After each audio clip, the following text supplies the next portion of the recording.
par rapport à toujours vivre le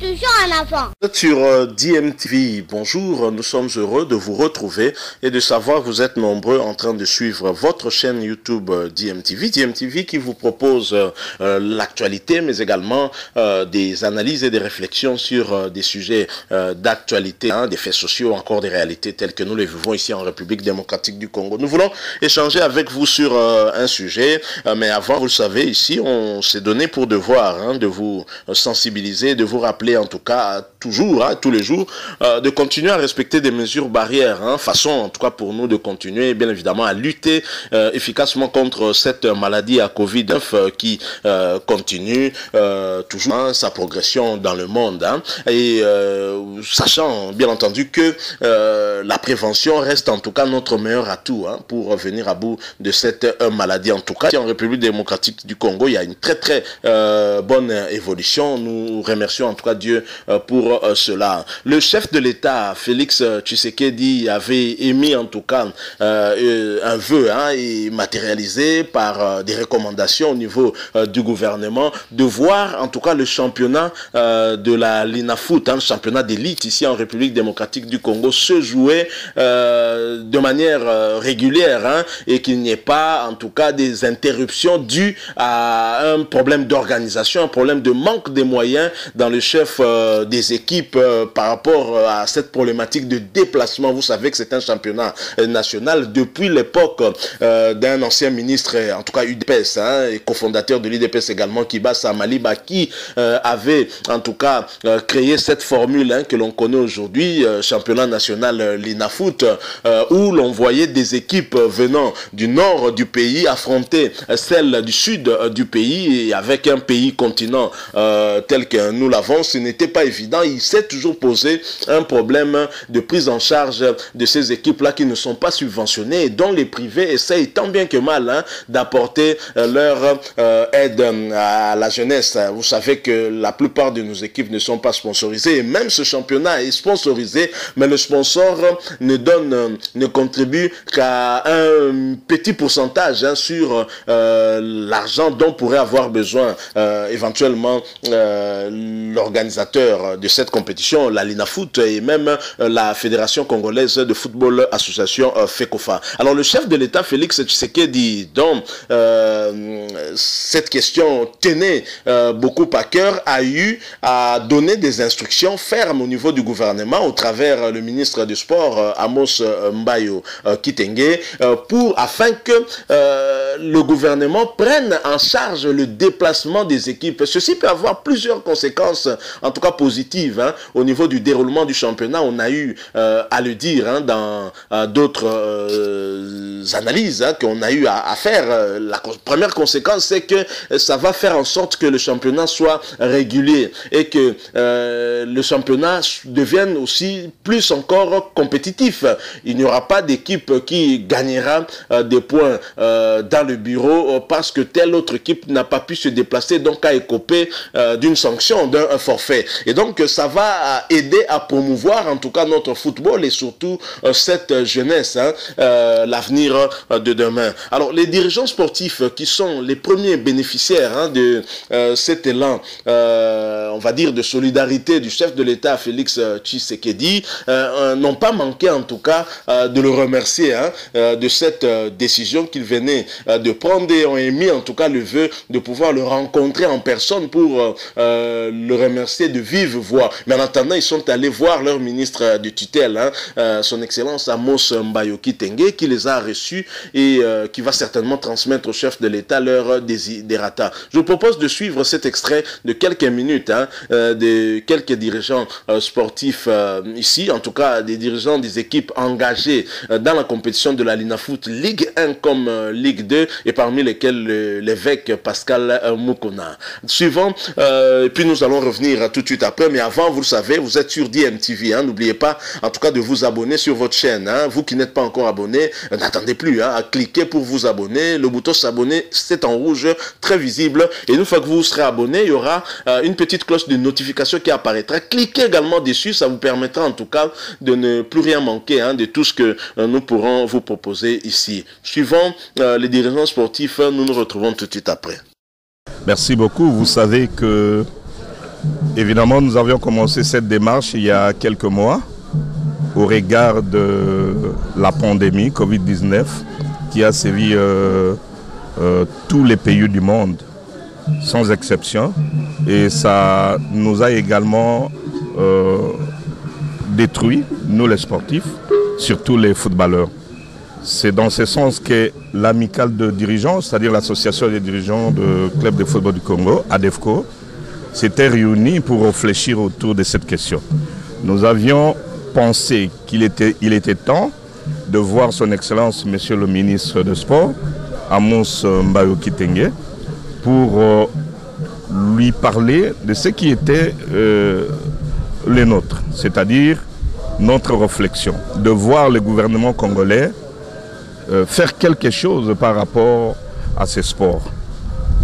Et à ce moment-là, le ministre nous avait rassuré que le gouvernement pouvait nous aider dans les déplacements, c'est-à-dire nous permettre, nous faciliter le déplacement d'une province à une autre ou d'un coin à une autre. Aujourd'hui, il faudrait comprendre que depuis le vendredi passé, les chefs de l'État, au travers nos pleurs et surtout la démarche qu'avait entrepris le ministre, nous a écoutés et a pris en charge tous les sports des clubs de la Linafoot, Ligue 1, Ligue 2, pour cette saison 2020-2021. Nous avions émis les vœux aujourd'hui. C'est dans ce sens. Ce n'est pas une surprise parce qu'on s'y attendait. On était tous dans cette démarche.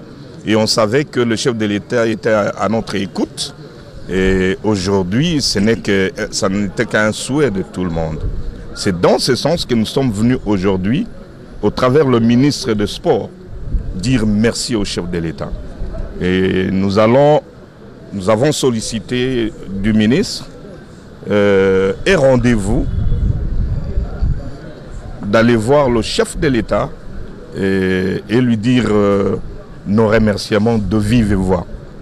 C'est que le ministre a accepté.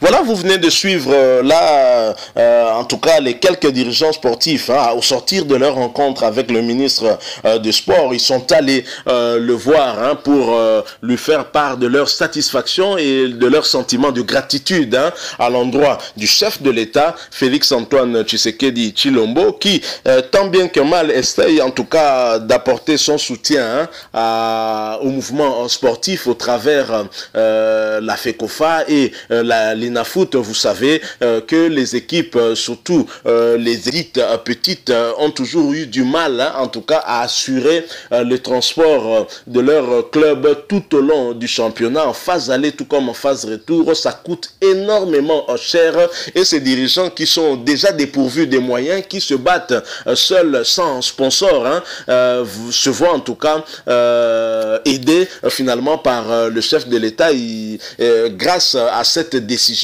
de prise en charge des déplacements des clubs engagés dans cette compétition de la Linafoot, que ce soit en Ligue 1 tout comme en Ligue D. Et ceci permettra en tout cas de promouvoir notre football, mais surtout de rendre ce championnat beaucoup plus compétitif, parce qu'il y aura régularité. Les équipes n'auront plus de prétextes en tout cas pour ne pas se déplacer et aller jouer un match prévu dans un autre coin de la République. Et donc ceci permettra en tout cas d'avoir des véritables champions qui auront disputé toutes les rencontres et qui n'auront pas gagné des points par forfait, bien évidemment, s'il n'y a pas encore des erreurs sur le plan administratif. Et à ce sujet, nous pensons que la CIF devrait envisager en tout cas à faire des séminaires pour pouvoir encadrer aussi des dirigeants sportifs, surtout des secrétaires généraux de clubs, afin que ces derniers puissent s'imprégner des règlements sportifs et de la mise à jour justement de ces règlements, parce que on ne sait pas quel club peut représenter demain la République démocratique du Congo en compétition africaine. Et s'il y a des erreurs administratives qui se multiplient et des forfaits à la suite de ces erreurs-là, et ce n'est toujours pas intéressant, c'est une proposition que DMTV fait à la FECOFA, qui pourrait envisager en tout cas des séminaires de formation, en tout cas des encadreurs sportifs, surtout des secrétaires généraux, qui doivent avoir la maîtrise en tout cas de tout ce qui est règlement, tout ce qui est juridique par rapport au sport. Donc voilà un peu la satisfaction en tout cas des dirigeants sportifs. Sur ces images en tout cas, il y a une image qui me plaît beaucoup, c'est la présence de l'évêque Pascal Moukouna après ces quelques mois passés à la prison centrale de Makala. Je pense que ça permet en tout cas à son équipe, le Football Club Renaissance, de souffler. Et bien évidemment, le ministre Amos Mbayo n'a pas manqué en tout cas d'échanger quelques mots avec lui. Vous avez remarqué, probablement pour l'encourager aussi, lui qui vient de la prison. Nous espérons que Renaissance pourra faire encore bonne figure cette année, même si on a eu à apprendre que ce club a eu à perdre en tout cas beaucoup de ses joueurs qui sont partis en tout cas soit dans DCMP, soit dans le Popo, encore dans d'autres clubs. Donc c'est aussi pour nous ici l'occasion de remercier en tout cas le chef de l'État Félix Tshisekedi pour son implication dans finalement la matérialisation de cette décision de prise en charge des déplacements des équipes. Maintenant, on espère que la compagnie nationale Congo Airways, qui devra certainement assurer ce transport de toutes les équipes, n'aura pas à se plaindre demain des problèmes d'argent de la part du gouvernement. Il faudrait vraiment qu'au niveau du gouvernement, qu'il y ait une certaine cohésion par rapport à cette prise de décision entre le ministère du Sport, le ministère du Budget ainsi que le ministère des Finances, pour qu'il n'y ait pas de problèmes, qu'il n'y ait pas de prétextes aussi qui fassent que demain Congo Airways ne puisse pas être à même d'assurer ce transport-là parce que n'a pas perçu l'argent nécessaire. Voilà ce dont nous avons voulu échanger avec vous. Si vous avez aimé, laissez-nous un like et aussi réagissez au travers des commentaires. Mais surtout, n'oubliez pas de vous abonner sur votre chaîne DMTV et cliquez également sur la petite cloche de notification qui apparaîtra tout de suite après que vous soyez abonné. Merci encore une fois à vous, mais n'oubliez pas de vous protéger aussi car le coronavirus est toujours là. Continuons à respecter des mesures barrières telles que recommandées par nos autorités, et parce que la prévention reste en tout cas notre meilleure alternative face à cette maladie mondiale. Merci pour vous parce que vous nous avez accordé quelques minutes de votre temps. Nous espérons vous retrouver très prochainement avec un autre sujet d'actualité. En attendant, portez-vous bien. DMTV vous dit au revoir.